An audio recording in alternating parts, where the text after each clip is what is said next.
এই তুমি তো চুপচাপ কেন? আস্তে কথা বলো, আস্তে কথা বলো। যদি ভিলেন চলে আসে। ভিলেন?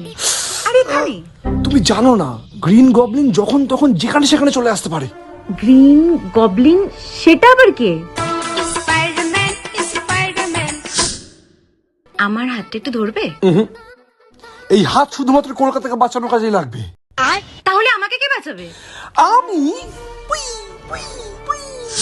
আচ্ছা, তুমি কি শুধু স্পাইডারম্যানকে নিয়ে ভাবো? না, মাঝে মাঝে তোমার কথাও ভাবি, কিন্তু আমার স্পাইডার সেন্সটা আগে কাজ করে।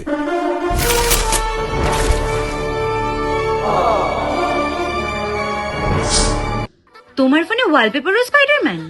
শুধু ওয়ালপেপার না, লক স্ক্রিন, রিংটোন, এমনকি আমার অ্যালার্ম টোনটাও। With great power comes great responsibility. এটা শুনেই আমার ঘুম ভাঙে। মানে হচ্ছে দেখো, স্পাইডারম্যানের অনেকগুলো ইউনিভার্স আছে, বুঝেছো? সেই প্রত্যেকটা ইউনিভার্স থেকে ওর কাকু, কখনো আবার জেঠু, ওর গ্র্যান্ড মা। আচ্ছা, তোমার জীবনে আমার জায়গা কোথায়? স্পাইডারম্যানের ঠিক পাশে। পাশে মানে দ্বিতীয়? দ্বিতীয় না, তৃতীয় না, ঠিক পাশে। পাশে?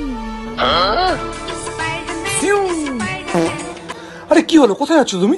এই শোনো, আমি না একটা ছেলের সাথে ডেটে এসেছিলাম, স্পাইডারম্যানের অডিশন নিতে আসেনি।